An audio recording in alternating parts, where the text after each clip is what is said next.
इस विश्वास के साथ वापस जा रहा हूं कि 4 मई के नतीजों के बाद बीजेपी के शपथ ग्रहण समारोह में मुझे आना ही है।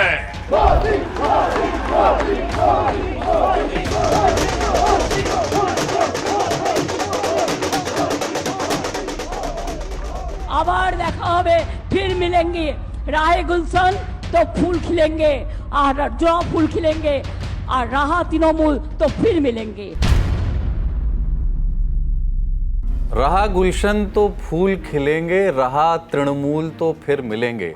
तृणमूल तो नहीं, लेकिन जिस गुलशन की बात ममता बनर्जी कर रही थी वहां कमल का फूल, पद्म फूल खिल गया है। जय श्री राम के उद्घोष में जॉय बांग्ला दब गया। 2014 के बाद बीजेपी ने सबसे मुश्किल किला भेद लिया है। भारतीय जनता पार्टी 15 साल से पश्चिम बंगाल की सत्ता पर काबिज ममता बनर्जी का वर्चस्व खत्म करने में कामयाब हो गई है और इसी के साथ झारखंड को छोड़कर पश्चिम में गुजरात, राजस्थान से लेकर पूर्व में अरुणाचल प्रदेश, मणिपुर तक सत्ता में भारतीय जनता पार्टी की पहचान भगवा झंडा फहराने लगा है। असम में भी कांग्रेस कुछ नहीं कर पाई। पार्टी के लिए मुख्यमंत्री का चेहरा गौरव गोगोई, अघोषित चेहरा, अपनी सीट तक नहीं बचा पाए। पूरा राज्य जीतना तो दूर की बात है।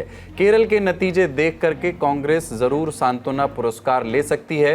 हिमाचल और तेलंगाना के बाद केरल में कांग्रेस अपनी सरकार बनाने जा रही है। लेकिन इस चुनाव में सिर्फ बीजेपी ही नहीं, असली खेला तमिलनाडु में एक्टर से राजनेता बने थलपति विजय ने भी किया है। चुनाव से ठीक पहले पार्टी बनाई, पहली बार चुनाव लड़ा, सबको पछाड़ते हुए विजय की टीवी के तमिलनाडु में सरकार बनाने की ओर है। सबसे बड़ी पार्टी बनकर के उभरी है, बहुमत से थोड़ा पीछे है। हालांकि क्या कहते हैं 5 राज्यों के नतीजे, क्यों हार गई ममता, इनसाइड स्टोरी क्या है? नरेंद्र मोदी, अमित शाह की बीजेपी ने अपनी सबसे कठिन परीक्षा को कैसे पास किया, और सिर्फ पास नहीं किया, डिस्टिंक्शन के साथ पास किया। तमिलनाडु में विक्ट्री तक विजय कैसे पहुंचे? असम, केरल और पुडुचेरी की बात भी करेंगे। किसके सिर पर सजा ताज, किसके हिस्से आई हार और क्यों आई हार?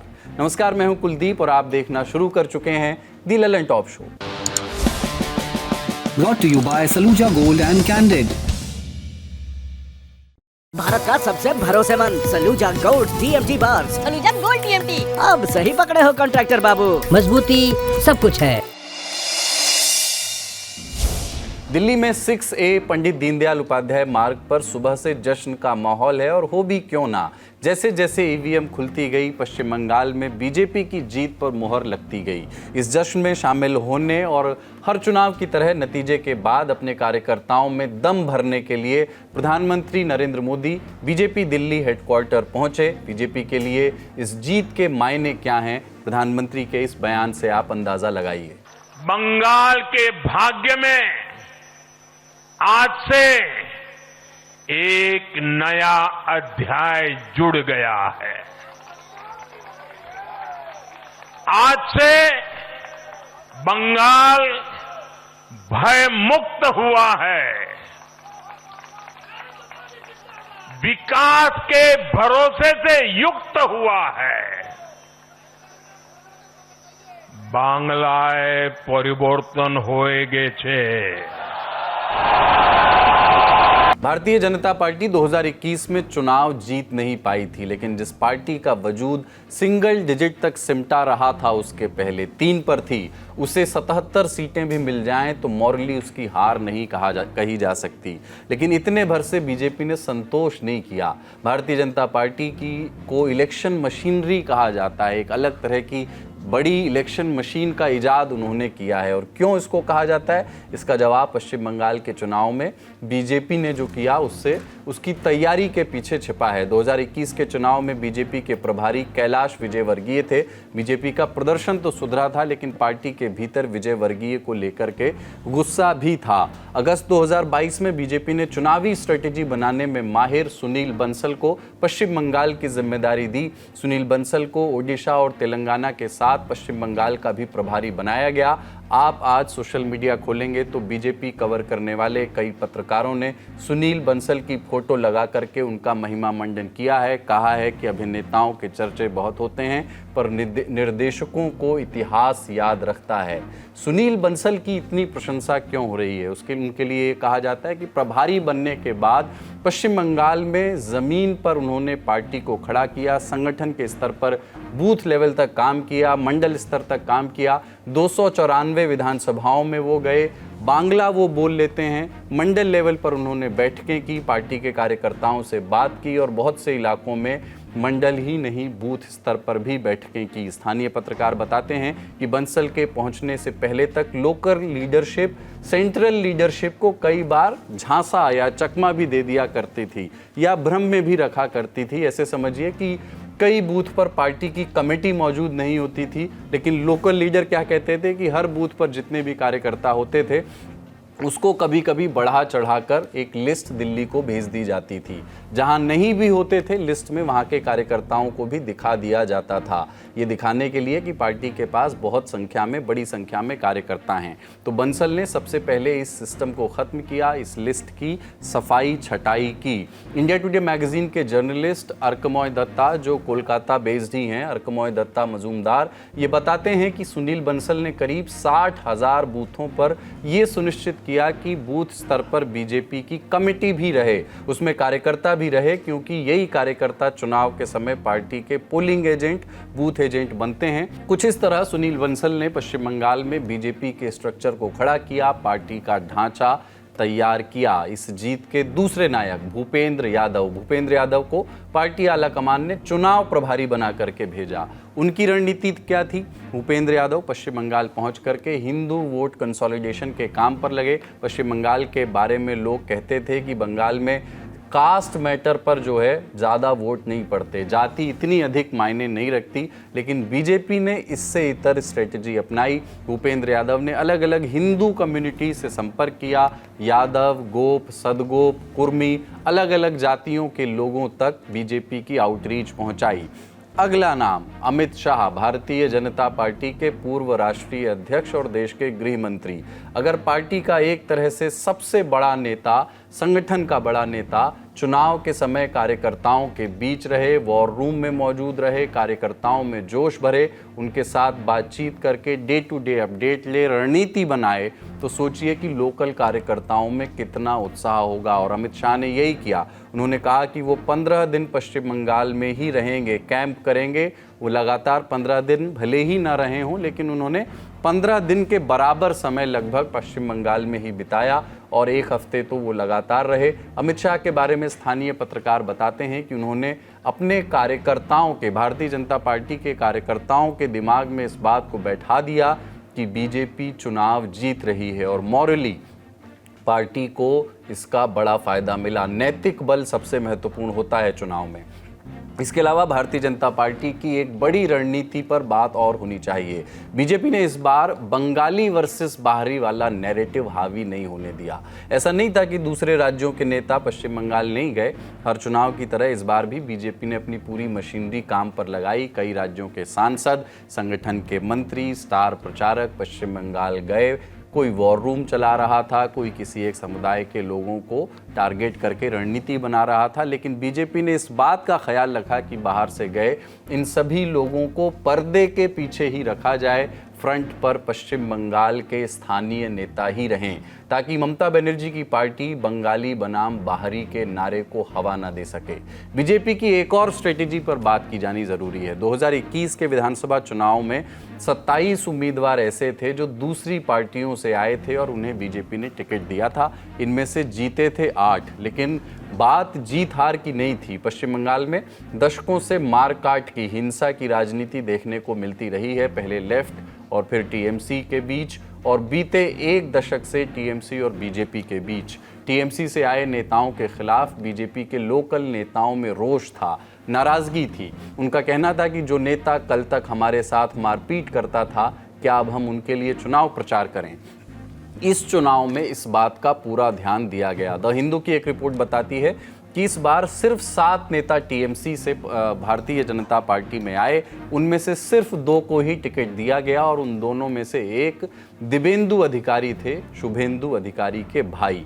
लेकिन बीजेपी के साथ साथ पश्चिम बंगाल में राष्ट्रीय स्वयंसेवक संघ की मेहनत की भी चर्चा हो रही है। आरएसएस ने 2 लाख से ज़्यादा छोटी छोटी बैठकें की हैं। बीजेपी जिस हिंदुत्व के कार्ड को इस बार फ्रंट फुट से नहीं खेल रही थी, बैकडोर से वो काम राष्ट्रीय स्वयंसेवक संघ ने किया। हिंदुत्व के नाम पर वोटर्स को एकजुट करने के लिए संघ ने ग्रामीण अंचलों में महीनों काम किया, आदिवासी बेल्ट में काम किया। संघ और बीजेपी दोनों ने बांग्लादेश में हिंदुओं पर हो रही हिंसा को खूब भुनाया। राजनीति में बांग्लादेश में हिंसा की खबरों को घर घर तक पहुंचाया गया। इसके अलावा घुसपैठियों के मुद्दे पर तो बीजेपी पहले से ही हमलावर रही है। इस चुनाव को सिर्फ बीजेपी की जीत की तरह नहीं देखा जा रहा, इस चुनाव को ममता बनर्जी की बुरी हार की तरह भी देखा जा रहा है। ममता ने कहा था कि वो एक सीट से नहीं, हर सीट से उम्मीदवार हैं और नतीजे बता रहे हैं कि टीएमसी 3 डिजिट के आंकड़े पर नहीं पहुंच रही है। 100 सीटें भी ममता के लिए दूर की कौड़ी लग रहा है। इस चुनाव में क्या वजह है कि ममता के खिलाफ पश्चिम बंगाल में ये गुस्सा रिफ्लेक्ट हुआ? सबसे पहले सबसे बड़ा मुद्दा, 15 साल से पश्चिम बंगाल में ममता बनर्जी की सरकार है। इतना समय किसी भी सरकार के खिलाफ एंटी इनकम्बेंसी तैयार करने के लिए काफ़ी होता है। पश्चिम बंगाल में चुनाव कवर करने गया कोई भी पत्रकार इस बात को नकार नहीं रहा कि खुद ममता के विधायक, उनके खिलाफ भी और उनके विधायकों के खिलाफ भी एंटी इनकम्बेंसी थी बड़े पैमाने पर, इसीलिए टिकट बदले भी गए थे। सड़कों पर गड्ढे, साफ सफाई, साफ पानी जैसे दशकों से चले आ रहे मुद्दों पर भी ममता के खिलाफ नाराजगी थी। बेसिक सिविक सुविधाओं का अभाव, इसने भी नाराजगी को बढ़ाया था। चुनाव से पहले इसीलिए ममता बनर्जी ने अपने कुछ विधायकों के टिकट भी काटे, लेकिन उससे काम नहीं बन पाया। तगड़ी एंटी इनकम्बेंसी नतीजों में साफ झलक रही है। दूसरी वजह, नौकरियां कहाँ हैं, रोजगार का मुद्दा। सिंगूर के आंदोलन ने ममता बनर्जी को सत्ता के शीर्ष तक पहुंचाने के लिए एस्केलेटर दे दिया था, आपको याद होगा। लेकिन उसी सिंगूर के आंदोलन और आंदोलन की अगुआ ममता के मुख्यमंत्री बनने के बाद इन्वेस्टर्स ने पश्चिम बंगाल से दूरी बना ली। भारत युवा देश है जिसे नौकरियों की ज़रूरत है। पश्चिम बंगाल में सिलीगुड़ी और कोलकाता 2 अर्बन इंडस्ट्रियल हब हैं। दोनों शहर राज्य के 2 छोरों पर हैं। युवा नौकरी करने कहाँ जाए, नई इंडस्ट्रीज नहीं लग रही हैं। ममता इस समस्या का हल नहीं दे पाई। ना तो बंगाल में इंडस्ट्रीज लगी, ना ही ममता उतनी सरकारी नौकरियां दे पाई। नतीजा ये हुआ कि बड़ी संख्या में शहरों गांवों से पलायन हुआ, नौजवानों में नाराजगी बढ़ी। आपको लगता होगा कि नौकरी की तलाश में सिर्फ यूपी बिहार के लोग घर छोड़ करके दूसरे राज्य जाते हैं, लेकिन इस लिस्ट में पश्चिम बंगाल भी पीछे नहीं है। तीसरी वजह, भ्रष्टाचार के आरोप। नारदा सारदा स्कैम ने पश्चिम बंगाल को अखबारों के फ्रंट पेज पर खूब जगह दे रखी थी, लेकिन इस बार कैश फॉर जॉब स्कैम ने लोगों को नाराज कर दिया। 25,000 टीचर भर्ती की अनियमितताओं की वजह से सुप्रीम कोर्ट ने 3 अप्रैल 2025 को इस भर्ती को रद्द कर दिया। 25,000 से ज़्यादा लोगों को नौकरी मिलने के बाद चली गई, एक तरह से नौकरी छीन ली गई। ईडी सीबीआई का केस अभी भी चल ही रहा है। चौथा मुद्दा, सरकारी कर्मचारियों का डीए। सरकारी नौकरी वालों को उनका हर साल इंक्रीमेंट नहीं होता जैसा प्राइवेट वालों का होता है। उनके लिए महंगाई भत्ता ही आर्थिक प्रोत्साहन होता है, लेकिन साल में 2 बार बढ़ने वाला महंगाई भत्ता पश्चिम बंगाल के सरकारी कर्मचारियों को मिला ही नहीं। मुद्दा सुप्रीम कोर्ट तक पहुंचा। इस साल फरवरी में सुप्रीम कोर्ट ने ममता सरकार को आदेश दिया कि 20 लाख कर्मचारियों का कम से कम 25% डीए भुगतान किया जाए। पांचवा मुद्दा, बीजेपी ममता पर अपीजमेंट पॉलिटिक्स का आरोप लगाती रही है। बीजेपी के नेता ममता को घुसपैठियों की हिमायती तक कहते रहे हैं। इन सभी नैरेटिव्स को कंबाइन करके बीजेपी और संघ ने हिंदुत्व वोट को एकजुट करने की कोशिश की और उसमें संभवतः कामयाब भी रहे। ममता मुस्लिम अपीजमेंट और घुसपैठियों के अपीजमेंट के नैरेटिव को तोड़ नहीं पाई। देखिए, पहले तो 2019 से, जैसे मैं पहले भी बता रहा था, 2019 से ये ट्रेंड चालू हुआ है कि जो लेफ्ट वोटर्स है वो बीजेपी के लिए वोट कर रहे हैं। ये लेफ्ट, इन वोटर्स का माइंडसेट अजीब है। ये इनको लगता है कि हमारा जो राज था 34-35 इयर्स का, उस राज को खत्म किया है इस महिला ने। इन्होंने हमारा राज खत्म किया है, तो हमारा पहला लक्ष्य होना चाहिए इसको हटाना। तो इसको हटाने के लिए वो 2016 में अपने पार्टी को, कांग्रेस को वोट कर रहे थे, लेकिन उनका पार्टी वीक होता गया। तो वो उनको लगा कि जो पार्टी सेंटर में पावर में है, वो पावरफुल पार्टी है और सिर्फ एकमात्र वही पार्टी है जो यहां से ममता बनर्जी और तृणमूल कांग्रेस को हटा सकती है। तो उस माइंडसेट से वो कंटिन्यूअसली बीजेपी को वोट करती रही। तो वो जो है, जो लेफ्ट वोट है, वो तो बीजेपी को मिल रहा है, वो एंटी ममता वोट है। वो प्रो बीजेपी कितना रहेगा वो देखना पड़ेगा।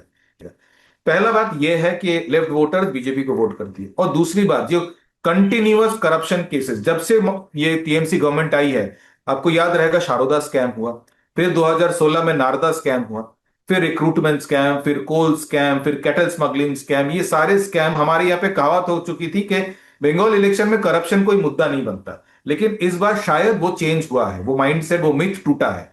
एक ये, दूसरा ये है रिक्रूटमेंट स्कैम और अनएम्प्लॉयमेंट बहुत बड़ा मुद्दा है। और जैसे मैंने पलायन के बारे में भी बोला, और गवर्नमेंट जॉब्स जो है यहाँ पे, बंगाली लोग गवर्नमेंट जॉब्स पे बहुत सालों से एक उनका भरोसा का जगह हुआ रहता था कि कुछ हम तो सरकारी नौकरी करेंगे, वो एस्पिरेशन एक था उनमें, वो बंद हो गया है। उसका एक गुस्सा है, महिला सुरक्षा का गुस्सा है, आरजी कौर वाला, संदेश खाली वाला, ये सारा गुस्सा है। और एक बात है कि लोकल जो लीडर्स हैं वो इतना अमीर हो रहे थे, तृणमूल के लोकल लीडर्स, मतलब बांग्ला में कहावत है आंगुल फूले कौला गाछ, मतलब वो थे इतना सा उनका, मतलब शायद फिनेंशियल कंडीशन था, अभी वो इतना अमीर हो गए हैं कि लोगों में एक गुस्सा उसको लेके भी हो रहा था कि हमारे पैसे से ये अमीर बन रहा है और हमको कुछ नहीं मिल रहा है। हमारा घर का बेटा, हमारे घर की बेटी बाहर जा रहे हैं पढ़ने के लिए, काम करने के लिए, और यहाँ पे कुछ नहीं हो रहा है। अब बात उन सीटों की करते हैं जिस पर सबकी निगाहें थीं। भवानीपुर, पश्चिम बंगाल की सबसे हाई प्रोफाइल सीट। खुद ममता बनर्जी यहां से चुनाव लड़ रही हैं। उनके सामने शुभेंदु अधिकारी 3 बार यहां से चुनाव वो जीत चुकी हैं। इस बार ममता और शुभेंदु के बीच कांटे की टक्कर चल रही थी। शुरुआती रुझान में शुभेंदु आगे थे, लेकिन समय बीतने के साथ ममता आगे निकली। लेकिन फिर 12 राउंड की काउंटिंग के बाद करीब 3 घंटे के लिए वोटों की गिनती रोक दी गई थी। उस वक्त 8 राउंड की काउंटिंग बाकी थी। बीजेपी ने आरोप लगाया कि ममता मोबाइल के साथ काउंटिंग सेंटर में घुस गईं और उनके पास इलेक्शन कार्ड भी नहीं था, जबकि ममता ने अपने बहुत सारे एजेंट्स को काउंटिंग सेंटर से बाहर निकाले जाने का आरोप लगाया। ममता और शुभेंदु दोनों काउंटिंग सेंटर के अंदर पहुंच गए। जिस वक्त काउंटिंग रोकी गई, ममता बनर्जी उस वक्त 5,349 वोटों से आगे चल रही थीं। उन्हें कुल 46,726 वोट मिल चुके थे उस समय तक। ममता बनर्जी ने आरोप लगाया है कि उनके साथ मारपीट भी की गई। पश्चिम बंगाल विधानसभा चुनाव की सबसे बड़ी खबर कि ममता बनर्जी हार गई हैं। पश्चिम बंगाल की मुख्यमंत्री ममता बनर्जी भवानीपुर सीट से हार गई हैं। उन्हें हराया है भारतीय जनता पार्टी के नेता शुभेंदु अधिकारी ने। करीब 15,000 वोट से ममता हारी हैं। 20 राउंड की काउंटिंग के बाद क्या नंबर्स हैं आपको बताता हूं। शुभेंदु अधिकारी को मिले हैं 73,463 वोट, ममता बनर्जी को 58,350 वोट। शुभेंदु अधिकारी ने ही पिछले विधानसभा चुनाव में भी ममता बनर्जी को हराया था, तब नंदीग्राम से, अब भवानीपुर से। नंदीग्राम, शुभेंदु अधिकारी ने एक बार फिर से नंदीग्राम जीत लिया है। पिछली दफ़ा उन्होंने यहां से ममता बनर्जी को ही हराया था। इस बार उनके सामने पवित्र कर थे। शुरुआत में उन्होंने शुभेंदु को कड़ी टक्कर दी, लेकिन समय के साथ ही शुभेंदु ने कमबैक किया और करीब 6,000 वोटों से ये सीट जीत ली। एक समय लग रहा था कि फंस जाएगी, लेकिन फिर ये सीट शुभेंदु जीत गए। बेलडांगा, मुर्शिदाबाद जिले में आने वाली बेलडांगा सीट हुमायूं कबीर के कारण चर्चा में आई थी। उन्होंने यहाँ बाबरी मस्जिद बनाने के लिए, उसका एक रेप्लिका बनाने के लिए मुस्लिम समुदाय से अपील की थी, लेकिन यहाँ उनकी पार्टी एजेयूपी को जीत नहीं मिली। एजेयूपी के कैंडिडेट शोएब अहमद 46,709 वोटों के साथ तीसरे नंबर पर रहे। बीजेपी के भरत कुमार झावर 13,208 वोटों के अंतर से चुनाव जीत गए। हालांकि हुमायूं कबीर खुद 2 सीटों रेजीनगर और नौदा से चुनाव लड़े थे, दोनों पर ही वो जीत गए हैं। पनिहाटी, यहाँ मुकाबला राजनीतिक के साथ साथ भावनात्मक भी था। बीजेपी ने आरजी कर पीड़िता की मां रत्ना देवनाथ को टिकट दिया था। टीएमसी का गढ़ माने जाने वाले इस सीट पर बीजेपी, जब अभी हम रिकॉर्ड कर रहे हैं तो वो आगे है। 13 में से 8 राउंड की गिनती के बाद रत्ना देवनाथ 20,463 वोटों से आगे चल रही हैं। झारग्राम, प्रधानमंत्री मोदी ने चुनाव प्रचार के वक्त झारग्राम की ही एक दुकान से झालमुड़ी खाई थी। इसका वीडियो वायरल हुआ था, तब से ये सीट चर्चा में थी। यहाँ भी इस दफ़ा कमल खिला। लक्ष्मीकांत साहू ने टीएमसी के मंगल सोरेन को 38,000 से ज़्यादा वोटों के अंतर से हरा दिया। ये पश्चिम बंगाल का लेखा जोखा हुआ। Candid dusting powder, 4 skin problems का एक expert solution. Candid dusting powder, हटा खुजली, लगा कैंडिड। अब दूसरे प्रदेश की बात करते हैं, तमिलनाडु की, क्योंकि वहाँ भी खेला हुआ। वहाँ एक्टर विजय ने पहली बार चुनाव लड़ रही उनकी पार्टी ने दक्षिण भारत की पॉलिटिक्स में शानदार ग्रैंड एंट्री ली। 2024 में उन्होंने पार्टी बनाई और आज चुनावी नतीजों ने थलपति विजय को ऐसा लगता है कि मुख्यमंत्री की कुर्सी लगभग सौंप दी है। कुछ सीटों का जुगाड़ हालांकि उन्हें करना है। लगभग हम इसलिए कह रहे हैं क्योंकि 234 सीटें हैं, 118 सीटें चाहिए बहुमत के लिए तमिलनाडु में, और बहुमत से थोड़ा पहले खिठकती हुई टीवीके नज़र आ रही है। हालांकि सबसे बड़ी पार्टी वो तमिलनाडु में बन करके उभरी है। अब उन्हें कोई गठबंधन करना पड़ेगा अगर वो मुख्यमंत्री बनना चाहते हैं। तो विजय AIADMK की तरफ जाएंगे या चुनाव प्रचार में जिसके खिलाफ वो लगातार बोलते रहे DMK उसकी ओर। कांग्रेस के विधायकों के समर्थन से कांग्रेस के 5 विधायक आगे चल रहे थे, अगर वो भी TVK को सपोर्ट कर देते हैं तब भी बहुमत का आंकड़ा नहीं पहुंचता है। तो देखना होगा कि वो सरकार कैसे बनाएंगे, लेकिन एक करिश्मा पहली बार के ही चुनाव में उन्होंने कर दिया और आज का दिन विजय के ही नाम रहा। पहला चुनाव लड़ रहे विजय अपनी पार्टी को सत्ता तक ले आए। तेलुगु देशम पार्टी बनाने वाले NT रामाराव के बाद विजय ये कारनामा करने वाले दूसरे फिल्म स्टार हैं। तमिलनाडु की राजनीति में रजनीकांत और कमल हासन ने भी राजनीति में हाथ आजमाया था, लेकिन सफलता का स्वाद विजय ने चखा। क्या फैक्टर्स हैं विजय की जीत के? ऐसा क्या किया उन्होंने जो दूसरे नहीं कर पाए? सबसे अहम, साफ और स्पष्ट मैसेजिंग, लो प्रोफाइल रह करके फोकस्ड कैंपेनिंग। विजय ने ये कहकर कि वो फिल्में छोड़ देंगे और पूरी तरह से राजनीति में ही काम करेंगे, इस बात को साफ कर दिया कि वो सीरियस हैं, गंभीर हैं राजनीति को लेकर के, और उनकी एंट्री सिर्फ थोड़े समय के लिए नहीं है, वो लंबी पारी खेलने आए हैं। उन्होंने लगभग अपने 30 साल के करियर को दांव पर लगा दिया इस चुनाव के लिए। एक खास बात और, वैसे तो विजय ने अभी साल भर पहले ही पार्टी लॉन्च की, लेकिन प्लानिंग पहले से चल रही थी। 2024 में पार्टी लॉन्च करने से पहले उन्होंने माहौल को परखा। 2020 के शुरुआती सालों में उन्होंने फिल्मों की रिलीज़ के दौरान सार्वजनिक कार्यक्रमों में अपने राजनीतिक विचार भी रखने शुरू किए। 2019 में सिटीजनशिप अमेंडमेंट एक्ट की उनकी आलोचना को इन्हीं संकेतों के तौर पर देखा गया। इंडिया टुडे से बात करते हुए वरिष्ठ पत्रकार TS सुधीर कहते हैं कि विजय के 85,000 से ज़्यादा फ़ैन क्लब्स और उनका नेटवर्क भी, उसकी भी अहम भूमिका रही। ये नेटवर्क करीब 10 साल तक पर्दे के पीछे एक राजनीतिक संगठन, एक मोबिलाइजेशन संगठन की तरह काम करता रहा और सोशल वर्क भी करता रहा। राजनीति में विजिबिलिटी बहुत मायने रखती है। विजय आर्मी के सदस्य तमिलनाडु की सड़कों और गलियों में लगातार सक्रिय नज़र आते थे। अगला फैक्टर, नॉन द्रविडियन पॉलिटिक्स। विजय की कोशिश थी कि TVK को पुराने जमे हुए द्रविड़ पार्टियों से थोड़ा अलग दिखाया जाए। शुरुआत में ही TVK ने साफ तौर पर DMK और AIADMK दोनों के साथ किसी भी गठबंधन से इनकार किया। इससे विजय को खुद को एक साफ सुथरे विकल्प के तौर पर पेश करने में मदद मिली। खासकर शहरी और नौजवान वोटर्स के बीच TVK की सोच साफ हुई और चुनावों ने ये बता दिया कि जनता ने DMK और AIADMK दोनों को नकार दिया है। द्रविड़ राजनीति से इतर तीसरी पार्टी को इस बार चुना है। विजय की उम्र वैसे तो 51 साल है, लेकिन उनके रणनीतिकारों ने इस बात का ध्यान रखा कि उनकी इमेज जेनजी नेता की बनी। इंडिया टुडे की रिपोर्ट बताती है कि तमिलनाडु में 41.5% वोटर 18 से 39 साल के बीच के हैं। इसके अलावा उनके काफ़ी फैंस 35 से 40 साल के आयु वर्ग से भी हैं, जिन्होंने सोशल मीडिया पर सक्रिय कार्यकर्ता के तौर पर काम किया। लेकिन चुनाव जेनजी परसेप्शन और सोशल मीडिया से नहीं जीते जाते। तमिलनाडु के नतीजे ये बता रहे हैं कि DMK के खिलाफ ज़बरदस्त सत्ता विरोधी लहर थी। एंटी इनकम्बेंसी इतनी थी कि मुख्यमंत्री MK स्टालिन खुद अपनी सीट TVK उम्मीदवार के हाथों गंवा बैठे। भ्रष्टाचार का मुद्दा तमिलनाडु की राजनीति में था और विजय ने इस मुद्दे को सीधे और साफ शब्दों में टारगेट किया। उन्होंने DMK को ठिया शक्ति, बुरी ताकत कहा। लोगों ने उनका समर्थन किया, लोगों का गुस्सा उनके पक्ष में वोट में बदला।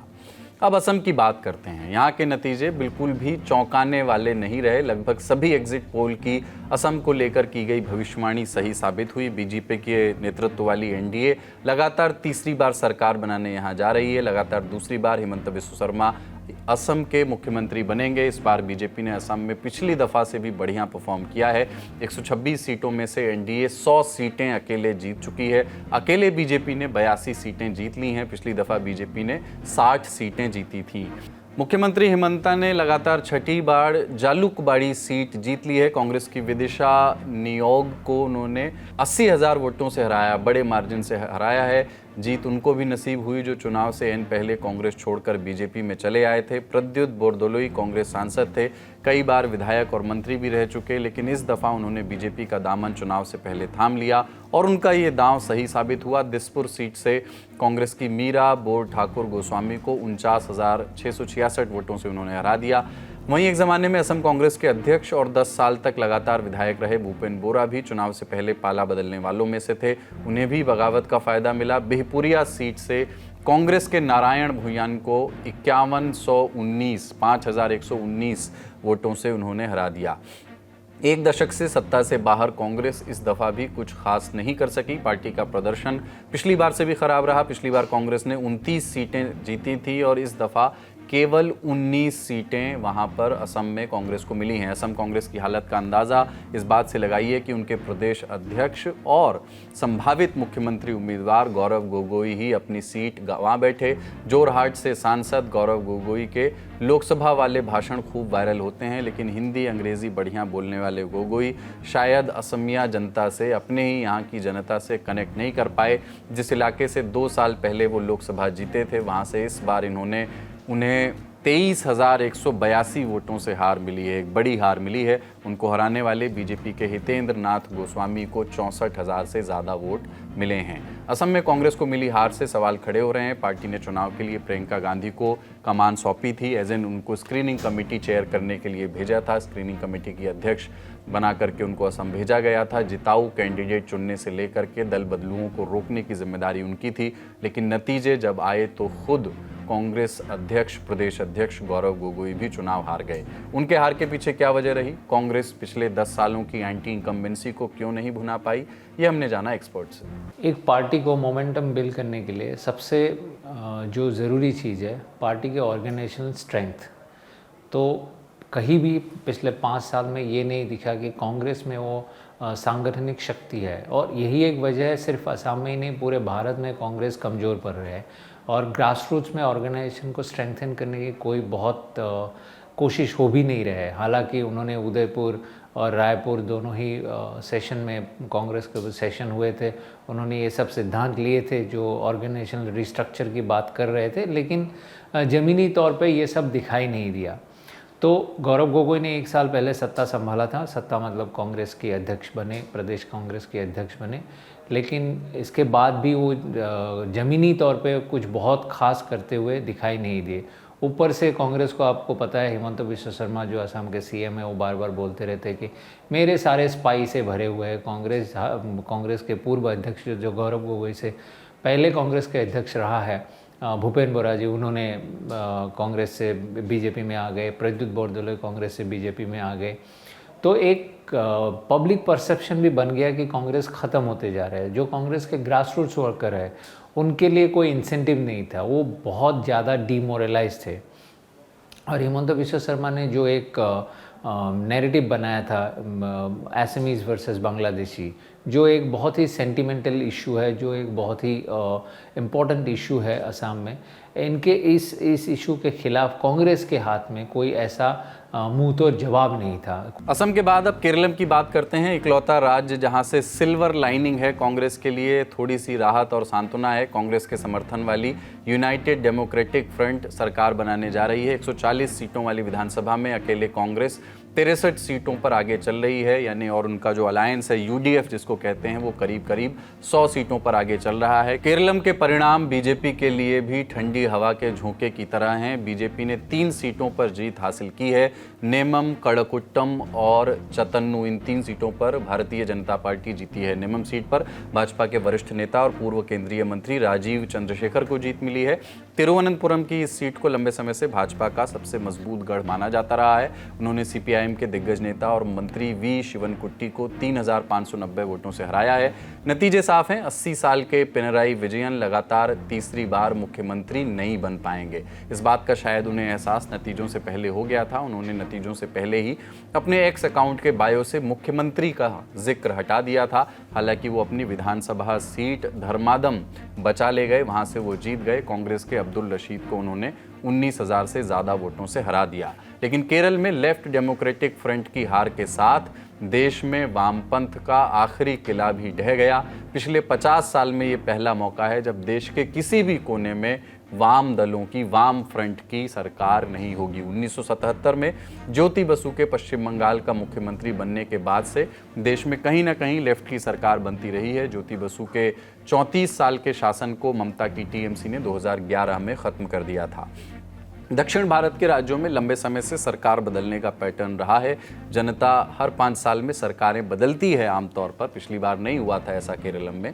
पिछले चुनाव में ये पैटर्न केरल में टूटा था, लेकिन इस बार के नतीजे पुराने पैटर्न पर वापस लौटते हुए दिखाई दे रहे हैं। और आखिर में पुडुचेरी की बात भी करते हैं। केंद्र शासित प्रदेश में एक बार फिर एनडीए की वापसी हो रही है। यहाँ भी सत्ता बदलने का पैटर्न फिर से बदल गया है। मुख्यमंत्री एन रंगासामी एक बार फिर मुख्यमंत्री बन सकते हैं। एनडीए 30 में से 17 से ज़्यादा सीटों पर जीत हासिल कर चुकी है। सबसे ज़्यादा सीटें रंगासामी की पार्टी AINRC को मिली हैं। उसने 10 सीटें जीती हैं और 2 पर आगे है। खबरें बता रही हैं कि रंगासामी की व्यक्तिगत लोकप्रियता, अच्छा काम और स्थानीय अपील उनकी ताकत बनी है। बीजेपी ने 10 सीटों पर चुनाव लड़ा था, जिसमें से 3 सीटें जीती हैं और 1 पर आगे चल रही है। उसके सहयोगी AIADMK और LJK ने 2-2 सीटों पर चुनाव लड़ा था। दोनों ने 1-1 सीट जीत ली है। कांग्रेस के नेतृत्व वाला SPA का प्रदर्शन यहाँ अच्छा नहीं रहा। DMK को 5 और कांग्रेस को 1 सीट पर जीत मिली है। रिपोर्ट के मुताबिक गठबंधन के अंदर सीट बंटवारे को लेकर के झगड़े और आंतरिक कलह की वजह से उसे नुकसान हुआ। खबरें बता रही हैं कि विजय की पार्टी TVK की एंट्री ने कई जगहों पर, खासकर शहरों में, वोट को बांट दिया। TVK को पुडुचेरी में भी 2 सीटों पर जीत मिली है। तो आज का ललन टॉप शो यहीं तक। अपना और अपनों का ख्याल रखिए। पश्चिम बंगाल में अभी चुनाव खत्म हुए हैं, अभी मुख्यमंत्री का चुना जाना बाकी है। आपको कल से ललन टॉप पर पश्चिम बंगाल से ही ललन टॉप ग्राउंड पर नजर आएगा और वहां से रिपोर्ट भी आप ललन टॉप पर देखेंगे। बहुत बहुत शुक्रिया आपका।